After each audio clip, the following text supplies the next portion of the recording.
Hello and welcome. I'm Brad. I'm Sweaty. That's Si. He's Mikeless. And this pretty much sums up our channel right now. We're still trying to work out the kinks, but we hope you enjoy it. Anything you want to add, Si? Cue the montage.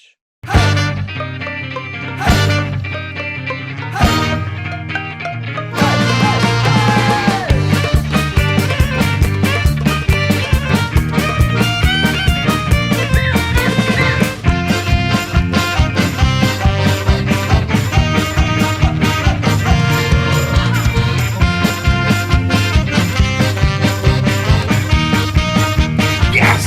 Get it! Oh my God, what a goal! So, Brad, what were your thoughts today on the 1-1 draw between Spurs and Manchester United? No. I thought it was actually I thought it was a decent game, particularly towards the end. I've got to say, when it looked like United were getting a second penalty to then win the game 2-1, I was like, Jesus Christ. They have these referees shown up. That would have been great, though, because it would have livened the game even more up. Because if Man United would have scored that goal, then Spurs had to come out the box. But at that point, Spurs were dropping off still anyway, even when Manchester United equalised. And I don't know. They did throw momentum towards the end, though. Both teams were battling it for the last 5 minutes. Sure. I mean, if you look at the first half, it was a very even half. I think Man United were unlucky to be 1-0 down. Obviously, it was due to a De Gea mistake. Coming into the break, a draw would have been a fair result. But because Spurs had that goal, it was typical Mourinho.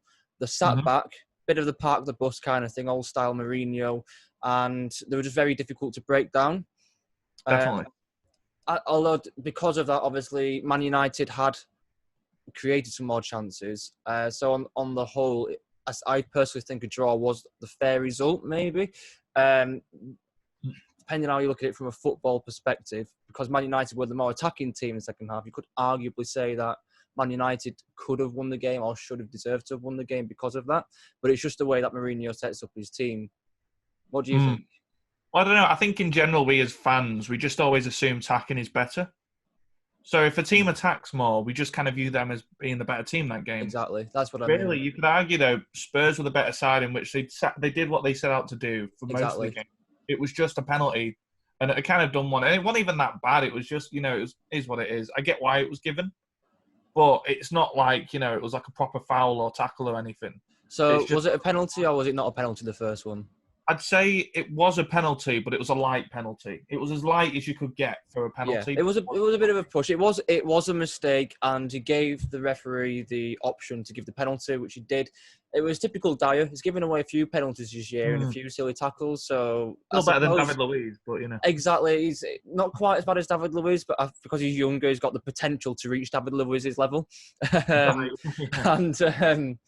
And what about your thoughts on the second one? Should it have been a penalty or was VAR right? Absolutely not. No, yeah. I was like, I don't like to rage at football, but I was prepared to be like, what the fuck? Like, I'm not going to go all keyboard warrior or nothing, but I was going to brood in my room. That was Yeah, and the funny thing is, if you look at the season as a whole, it's not often VAR overturn a decision of a penalty that a referee has made. So it has to be must have been really obvious, which it was obviously really obvious. That oh, yeah, exactly. The moment you replay it, even at first, I thought, okay, come on, surely that's a bit nah. And then as you replay it, you're like, yeah, that's definitely not a pen. Yeah, so on the overall, you think a draw was a fair result then? I don't know. It's tough. I mean, I'd say overall, I don't know, because I've got to bear in mind I'm a Liverpool fan, so I naturally don't want United to win. And I thought they were actually better in the first half. But I do think that if you look at it from a tactical standpoint, I actually do think Spurs were the better team. Fair it's enough. Just that, a dumb mistake by Dyer, just kind of, well, basically a mistake from Dyer just led it collapsing on itself, the strategy. Yeah. That's all it really took. But I'd say if Spurs had won the 3 points, I'd be like, yeah, fair enough. But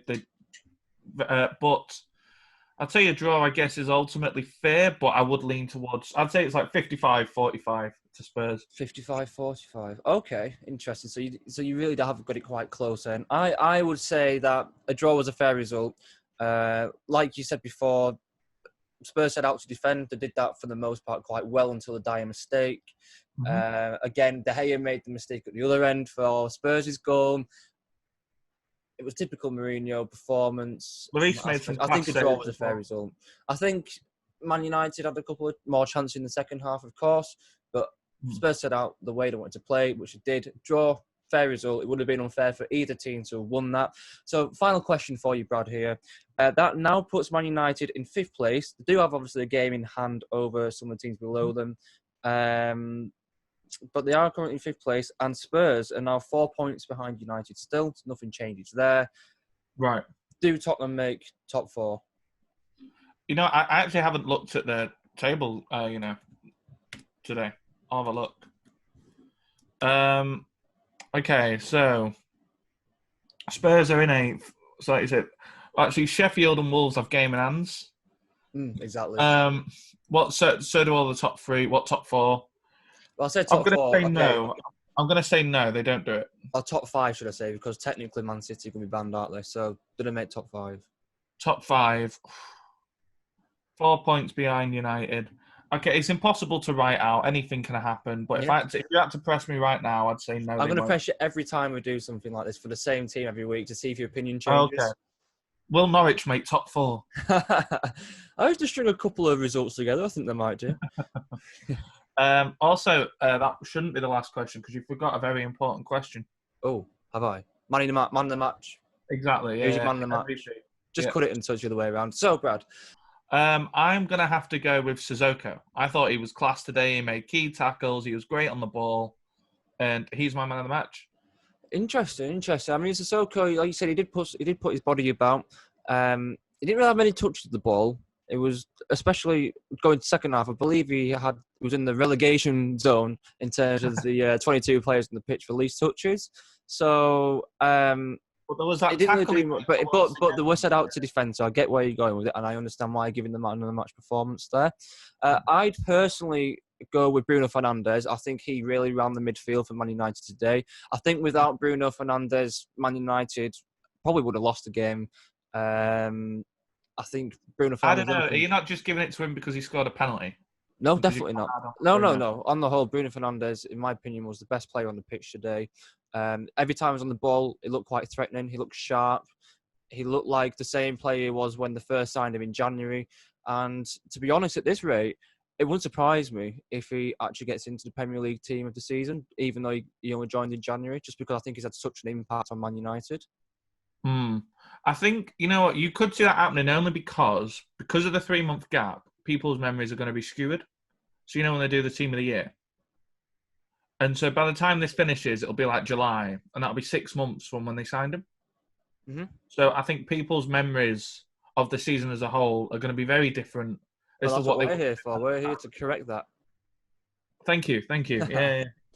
I mean, we'll see. I mean, who knows? Maybe even less Liverpool players will get in the team of the year because, of the gap and the fact that we're going to be playing for nothing after the next 2 games. Depends on how you're doing your last 9 games, doesn't it? You might bottle it and finish second. Right, okay, that's the end of this. Thank you for watching our video. If you want to look professional and act like it too, just see me and where I got this shirt. And you can pay him absolutely nothing for some free advice on that to look professional. I don't know how to get you an iron, but I can get you a shirt. That's the main thing. It comes creased as well, all creased up just for your liking. Exactly. We've got to keep it personal, just like our videos. And if you like them, like you like this shirt, don't forget... Then please first, Brad. Yep. Oh, that as well. See you in the next one. See you in the next one. Bye. Bye. Bye. Bye.